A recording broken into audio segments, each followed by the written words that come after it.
I met Kayla at a friend's bachelor party, of all places. It wasn't the wild kind you see in movies. We were at a rooftop lounge, just drinks and a view, nothing over the top. She wasn't part of our group. She was there with some co-workers from her dealership for a team bonding night. I guess that's what luxury car salespeople call drinking overpriced cocktails on a Thursday. She was the kind of woman you notice right away. Tall, sharp features, red lipstick like it belonged in a magazine ad, and the kind of confidence that made everyone else in the room shrink a little. She caught me looking once. Then again. The third time, she walked straight over and asked me what I did for a living. We talked the rest of the night. She liked that I didn't try to impress her. I liked that she didn't pretend to be modest. She made good money, and she made sure I knew it. Commission checks pay for my heels, she said once with a grin. I didn't take it as arrogance.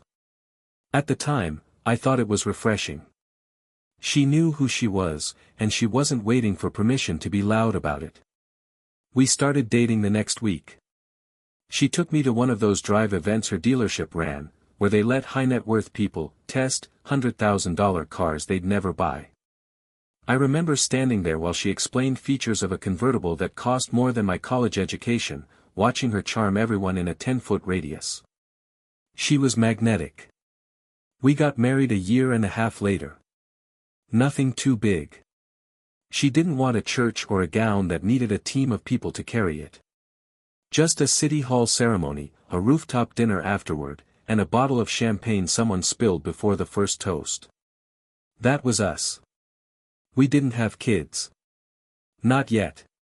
She said she wasn't ready. I didn't push. We had a nice place in a quiet neighborhood, 2 incomes, 2 cars, and 1 dog that was more spoiled than either of us.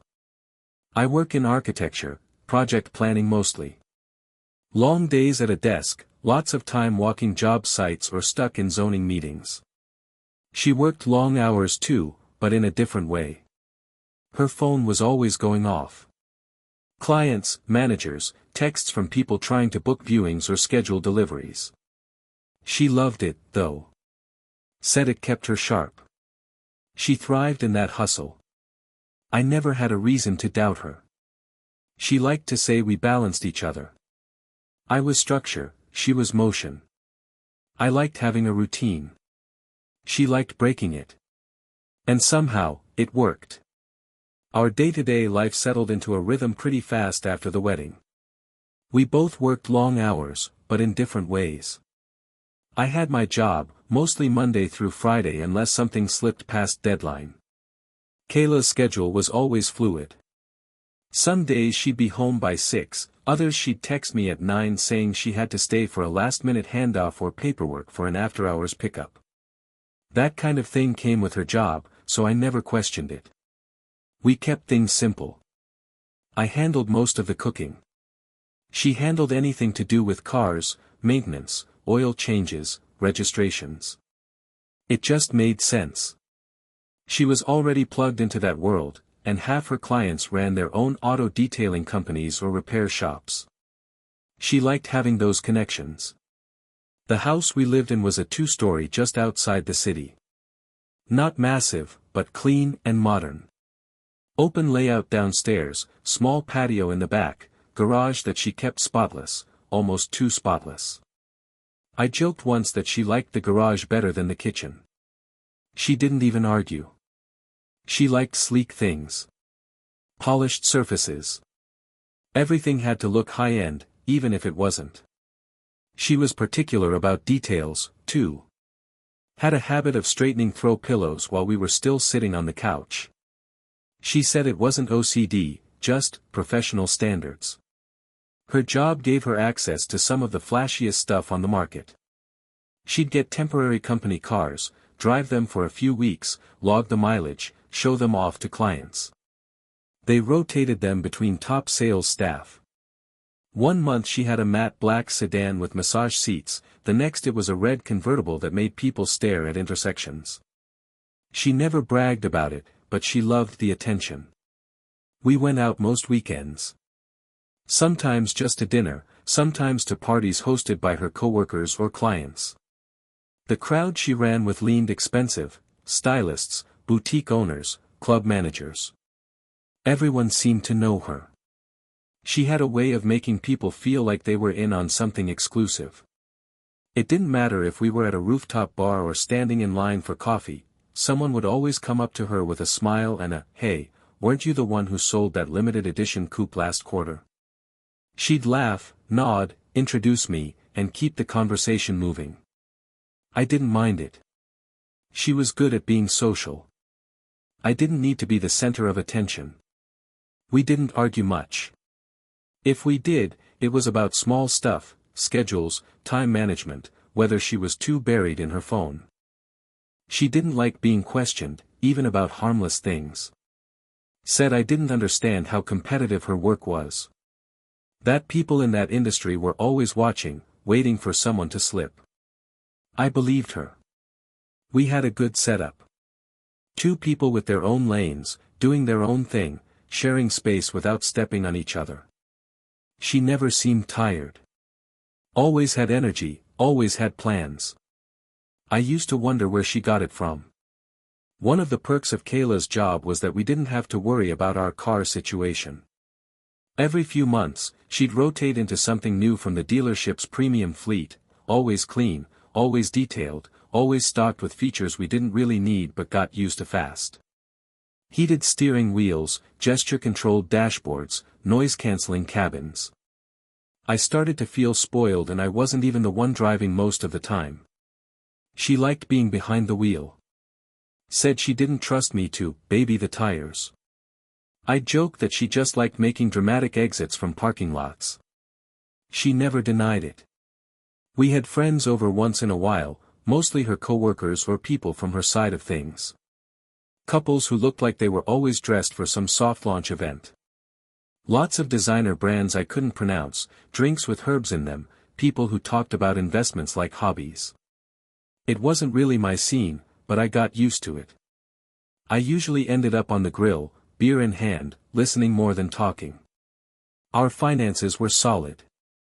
We had a shared account for the basics, but we mostly kept our money separate. She liked to spend.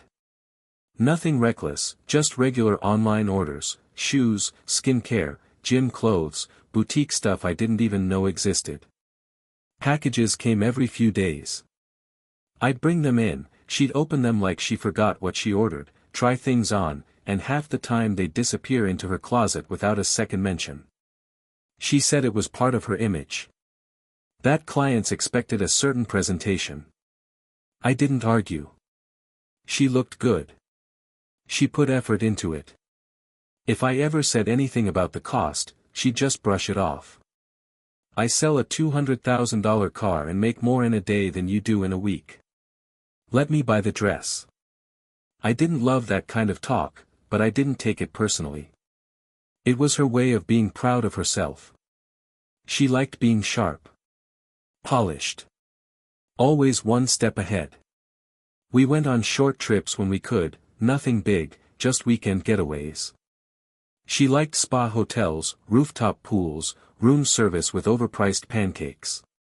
She booked everything, usually last minute, and I let her. I was used to planning in my job. It was kind of nice not having to think about it when we were off the clock. Everything at home ran like a machine. She was rarely late. Never forgot appointments.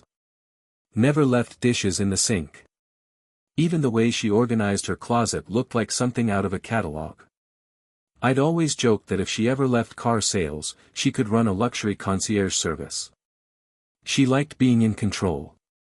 We had dinners together when our schedules lined up. Sometimes we'd talk late into the night, just catching up, phones on silent. She never liked sleeping early. Said her brain didn't slow down until midnight. I was usually the one to fall asleep first, with the sound of her scrolling beside me. That week had been hectic for both of us. I was in the middle of a multi-phase zoning review that had been dragging out for weeks, and Kayla had mentioned that her dealership was launching some kind of exclusive incentive push for their top-tier clients. Basically, it meant extra hours and more catered events, the type where champagne and leased convertibles flowed freely. We barely saw each other during the weekdays. She left early, came home late.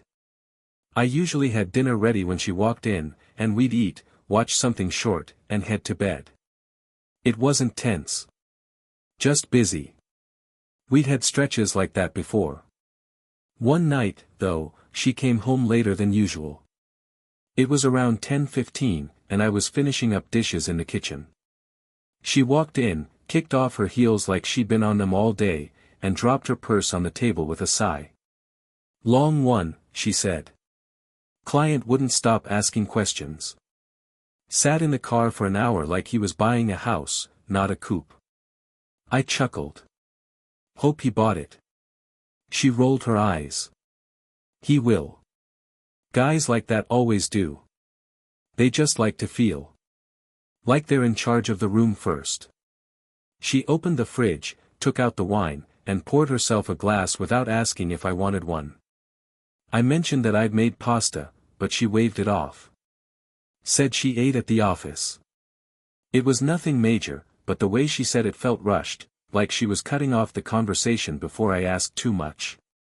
The next day, I stopped by her dealership on my lunch break, not to see her, just to grab a branded cleaner they carry for one of our cars. I'd meant to text her I was swinging by, but work distracted me and I forgot. When I got there, the front desk girl recognized me, smiled, and said Kayla had stepped out to grab a quick bite with a client. I said no problem, grabbed the cleaner, and left. I didn't think twice about it in the moment. Clients and meals were part of her routine. But that night, she didn't mention lunch. We talked about the usual stuff, nothing deep. Work, weather, a bill we'd gotten from the HOA. I asked if she'd had time to eat during the day and she said, barely. Just picked at some trail mix between meetings. It wasn't a big deal. People forget things. But that stuck with me for some reason. Especially because she wasn't the forgetful type. Especially because the front desk didn't say, she's out, or, she's with someone. She specifically said, grabbed a bite with a client. I didn't push it. Didn't accuse her of anything.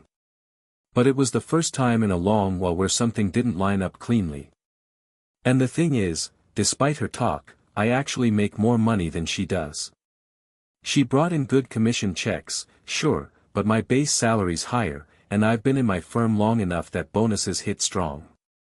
But she always liked to act like she was the big earner. I let her. It never mattered to me. Still, it was hard not to notice how much she loved talking about clients who were richer than both of us combined. Later that week, I came home a little early. Site meetings wrapped quicker than expected, so I grabbed takeout on the way and figured we could actually have dinner together before 9 for once. I texted Kayla to let her know, and she replied with a thumbs up. When I got in, the house was quiet. Her car was already in the garage. I figured she might be upstairs changing or on a call, so I unpacked the food, opened a couple drinks, and set the table. After 20 minutes with no sign of her, I headed upstairs. She was in the bedroom, sitting at the edge of the bed with her phone in her hand. I walked in and said, "You didn't hear me come in." She looked up quickly, almost like she'd been somewhere else entirely. Then she smiled and said, "Sorry, was just zoned out for a sec." I asked if she was okay, and she nodded. "Yeah, just tired. Long day. That guy from Monday came back for another test drive and wouldn't shut up about his yacht." She set her phone down screen side down on the nightstand. I sat beside her, leaned in to kiss her cheek. She smiled, but it felt a little stiff. Not cold, just distant. We went downstairs, ate in front of the TV. She picked at her food, saying she wasn't super hungry. I told her to at least have something since she hadn't eaten lunch either, and she gave me this weird half shrug, like it wasn't worth discussing. Afterward, while she was rinsing off plates, I glanced at her phone. Still on the nightstand, still face down. Not that it mattered, I wasn't the kind of guy who went through messages. But something about how quickly she set it down earlier kept pulling at me. We didn't talk much that night. She was on her laptop going through emails, or so she said. I sat on the other side of the couch watching a game I barely followed. The dog curled up between us like he didn't want to pick sides. The next day, I was heading out the door when she asked if I'd be home late. I said I had a late meeting, maybe wouldn't be back until after 8. She nodded, a little too casually. I ended up finishing earlier than expected. Thought I'd surprise her with coffee and one of those pastries she likes from the cafe near her dealership. I figured I'd drop it off quick, maybe catch her between clients, then head home. I pulled into the lot and didn't even get out of the car right away. Through the showroom windows, I saw her at her desk. She was talking to someone, tall guy in a navy suit, probably a client. He was standing close, leaning slightly on the corner of her desk. Her face was turned up toward him, smiling in that smooth, practiced way she used with customers. I watched for a few seconds, then saw him gesture toward her phone on the desk. She said something, then picked it up and set its screen down. He chuckled, touched the edge of the desk, and she didn't move away. Nothing dramatic. Just a little off. The week after that visit to the dealership, Kayla's mood shifted. Not dramatically, just enough to notice. She was more locked into her phone than usual. Not scrolling, not laughing at memes, just quietly replying to someone with this blank look like she wasn't even really reading the messages. And if I walked by or glanced in her direction, she'd turn the screen over. One night, I asked her if she wanted to go out, just the two of us, dinner somewhere nice, no plans afterward. She paused, phone still in her hand, then said, "I'm probably gonna be wiped. We've got a VIP delivery in the morning and I need to be sharp." I told her we could keep it simple, maybe takeout and a walk. She hesitated, then nodded. "Yeah, okay. If I get out on time." She didn't. That evening, I ate alone. She got home past 9, said she had to stick around for paperwork. I asked how the delivery went and she said it was fine, then immediately changed the subject. I let it slide. A few days later, I noticed her company car had changed again. I hadn't even realized the swap happened until I walked into the garage and saw a new model parked where the last one had been. No heads up, no mention of it. When she came downstairs that morning, I asked, "When did they give you the new one?" She shrugged. "Earlier this week. Management's pushing for more visibility, so they're giving the new models to the top sellers." She said it flat, like it wasn't even worth talking about. Thing is, when she used to rotate into something new, she'd take me for a drive.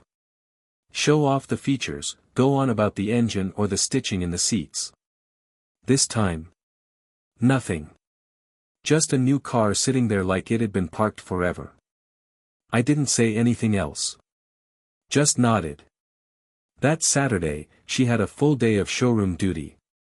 I asked if she wanted me to come by with lunch like I used to once in a while. She looked surprised. "I mean, if you want. But we'll probably be slammed." I said I'd play it by ear. I didn't go. Instead, I spent most of the afternoon fixing up some things around the house. Changed out a light fixture in the hallway. Replaced the broken hinge on the bathroom cabinet she'd been ignoring. I wanted something to keep my hands moving. She came back around 7. Not late, but not early either. I asked how work was. She said, "Busy," and went straight upstairs. Later that night, I saw her get a text while we were both on the couch. The screen lit up, and before I could glance at it, she flipped the phone face down again. I didn't ask anything. I didn't need to. The messages were never from names I recognized. Just first names. Or initials. Sometimes nothing but numbers.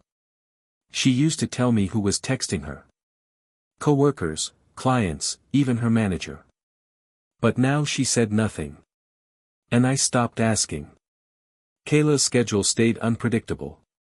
It wasn't a new thing, her job had always come with last-minute requests, test drives that ran long, clients with money and no respect for time. I knew how it worked. I'd heard all the stories. What changed was how little she told me now. I used to hear everything. Who was being difficult, who tipped, who tried to flirt and got shut down fast. She had names for all of them: Watch Guy, Crypto Hair, Bentley Steve. Now, she barely mentioned anyone by name. Just vague descriptions and half conversations I had to piece together. One night, she came home with a gift bag from some dealer event. Inside was a new designer watch. Not insanely expensive, but not cheap either. She said it was a bonus gift for top performers. I nodded and asked who gave it to her. She hesitated. One of the reps, I don't know, it was a whole thing, they handed them out at the end. That was all. No story, no details. Just a quick answer and a change of subject. The next day, I was on my lunch break downtown and passed a cafe I knew she liked. I stopped in to grab a coffee and saw someone at the counter who looked just like her, same hair, same bag, same posture. For a second, I thought it was her. But when I stepped closer, I realized it wasn't. Just someone with a similar look. Still, it made me realize I hadn't bumped into her unexpectedly in months. For a couple who lived and worked in the same city, it was strange how invisible she'd become outside of our house. That Saturday, she said she had a client check-in and wouldn't be home until later. I asked if she wanted me to swing by with lunch. She smiled, told me not to bother. I'll be running around too much, she said. Barely have time to breathe. I stayed home. Cleaned up the backyard. Took the dog for a walk. Around 2:30, I sent her a quick text, "All good over there?" She replied 15 minutes later, "Just wrapping up soon. We'll be home before 5. When she came through the door, she was in a new blouse. Different from the one she left in. She said she spilled something and had to switch into one from her car. No big deal. But I noticed the tag was still on the inside seam. I didn't say anything. I just nodded. Later that night, she was in bed scrolling her phone, the brightness dimmed low. I walked in with laundry, and she locked the screen immediately. Not like she was hiding something, more like she didn't want to be interrupted. She smiled. "Hey. Want to watch something?" I said sure. We sat there watching a show neither of us cared about, pretending it was just another quiet evening. Her phone buzzed once. She didn't check it. Mine stayed silent. And neither of us asked what the other was thinking. The thing that sent me to her dealership wasn't some dramatic impulse. It was brake fluid. We'd had a small warning light pop up in the dashboard earlier that week, nothing major. Kayla told me not to worry about it. "We've got some in the service bay," she said. "I'll bring a bottle home." 3 days passed. No bottle. I figured I'd swing by myself. It was a Thursday afternoon, around 3 o'clock. I'd wrapped up early after a supplier meeting fell through. I didn't text her. It wasn't a surprise visit. I figured I'd just walk in, say hi, grab what I needed, and head out. When I pulled into the lot, everything looked normal. A few customers walking the showroom. A couple salespeople clustered near the new model parked inside. I walked through the main entrance and nodded at the receptionist, who gave me a polite smile. "She in her office?" I asked casually. She nodded. "Yeah, she just stepped back there a few minutes ago." Doors closed. I made my way down the hallway that led to the staff offices. Hers was near the end, glass walls, sleek modern desk, a small sitting area for clients. The door was closed, just like she said. I got closer, planning to knock lightly and push the door open. Then I saw it. Through the glass. She was standing with her back to the door, arms wrapped around a man in a suit. Not a colleague, not a handshake. This wasn't professional. It was him, the same guy I'd seen before at her desk. His hands were on her waist. Her face was buried in his neck. They didn't notice me. She pulled back and said something I couldn't hear. He laughed quietly, leaned in, and kissed her. Not fast. Not hesitant. Like it had happened a dozen times before. She kissed him back. Slow. Familiar. Like it belonged there. I didn't knock. I didn't walk in. I turned around and walked out the way I came, not stopping until I reached my car. My hands were steady, which surprised me. I sat there in the driver's seat, one hand on the wheel, one on my lap, eyes locked on the steering column like I couldn't remember how to start the car. I didn't check my phone. I didn't text her. I just sat there, thinking about all the little things I'd ignored. The changed shirts. The late nights. The wine glasses and vague names. The face-down phones. The laugh I saw through the window. She didn't even hesitate. Not for a second. She didn't look guilty. She looked comfortable. Like this wasn't new. Like this was routine. Eventually, I pulled out of the lot and drove home. I didn't cry. I didn't scream. I didn't feel anything, really. Just this deep, low silence that filled my chest like cement. She came home later that evening. Same voice. Same casual attitude. Said she had a crazy day, that the service team had screwed up a scheduling order. I said nothing. Just looked at her while she opened the fridge, not realizing her world had already started to fall apart. The next morning, I woke up early. Earlier than usual. She was still asleep next to me, face calm, body tucked under the covers like she hadn't blown her whole life to pieces the day before. I got up without saying anything. Took the morning off work. I made coffee. Then I went upstairs, opened the closet, and started grabbing every single thing she owned. All of it. Clothes, shoes, purses, hangers still attached. Everything went into bags, trash bags, suitcases, boxes.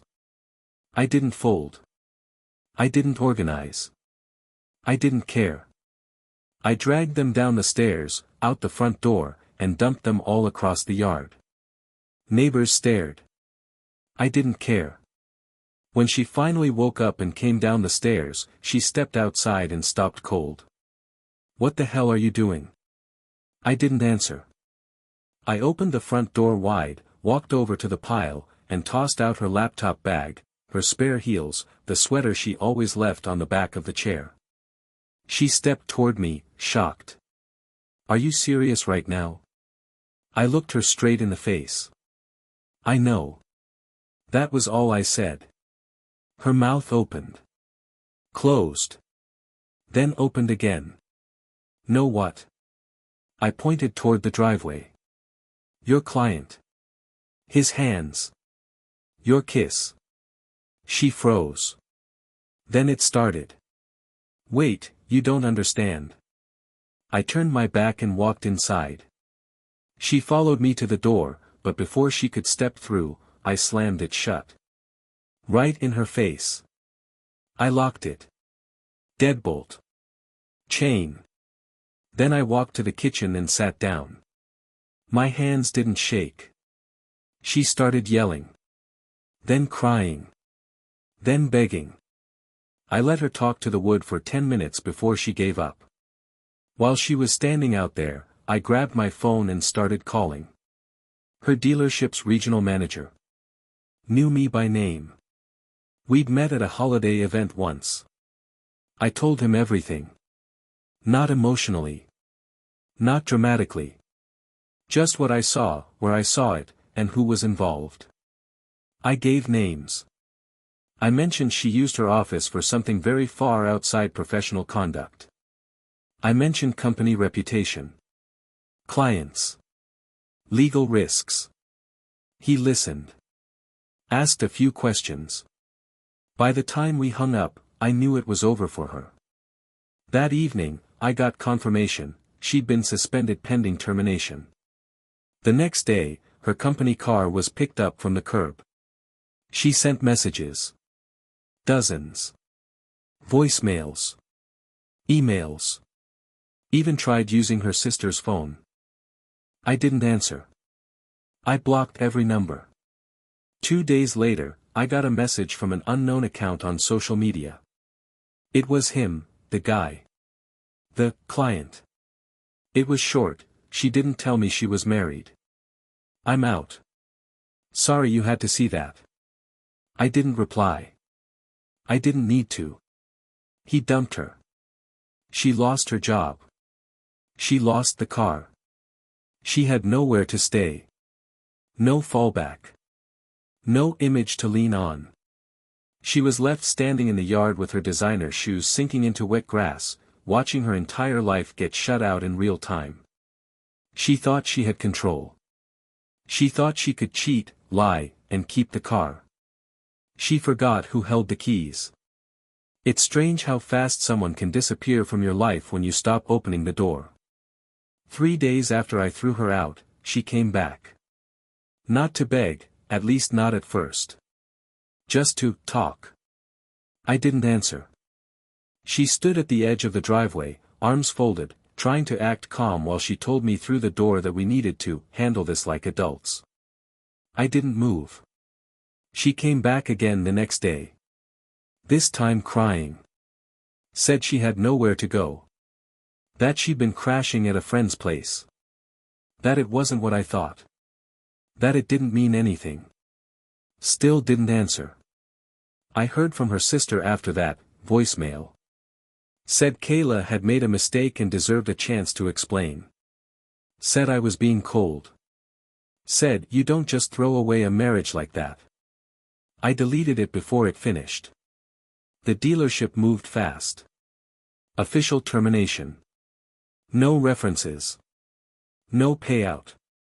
Her reputation in the regional market was gone overnight. I had contacts who confirmed it. The industry was smaller than it looked from the outside, and bad news traveled fast. Especially when you burned the wrong person. As for the guy, the client, he never showed up again. No messages after that one. No second chances. He ghosted her just as fast as she'd ghosted our marriage. I started seeing her name pop up in old email threads, bills, joint accounts. One by one, I cleaned them all out. Changed the passwords. Called the banks. Moved every trace of her name out of the house, the paperwork, the routines. I found a trash bag full of her old receipts in the closet. Boutique stuff. Unused gift cards. A handwritten card from someone named C that I didn't recognize. I didn't read it. I just threw the whole thing in the bin and moved on. She texted one last time from a new number, 3 weeks after the day I walked into her office. It was short. Please. Just talk to me. I didn't. I blocked the number. There's something strange about the silence afterward. I didn't feel proud. I didn't feel powerful. I didn't feel much at all. I just felt still. The house was quiet. The rooms stayed clean. The fridge wasn't packed with overpriced snacks I never ate. No more makeup kits crowding the bathroom counter. No shoes left by the door. No half-used serums or floral-scented lotion on my pillowcases. She was gone. The dog adjusted quicker than I thought he would. Still perked up when he heard keys at the door, but stopped running to it. Started sleeping on her side of the bed without hesitation. I didn't explain what happened to anyone outside of a few close friends. Most people just figured we'd separated, that she moved out, that it wasn't working. I let them believe that. The full story didn't need to be told.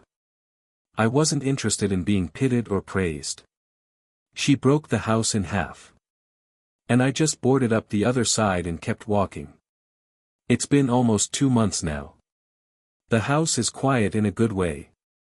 I don't wake up to alarms I didn't set, or the sound of a hairdryer at 6:45 a.m. I don't find half-empty coffee cups in the bathroom, or makeup stains on my towels. The closet feels bigger. The drawers open smoother. People keep asking how I'm doing, and I keep saying the same thing, I'm fine. And I mean it. I'm not numb. I'm not angry anymore. I'm just free. It's like the pressure left the room and took all the noise with it. She hasn't tried to come back since the last message. No letters, no showing up at my job, no fake emergencies. I think she knows there's nothing here for her anymore. She burned the bridge, watched it collapse, and now she's on the other side with no way across. From what I've heard, mostly secondhand, she's couch hopping. Nobody wants to hire her.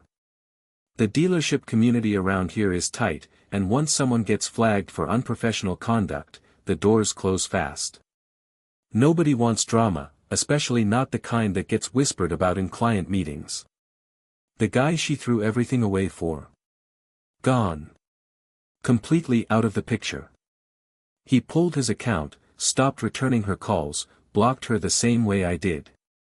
Apparently he'd been married once, too. Didn't like messy women, according to a former coworker of hers. It's almost poetic.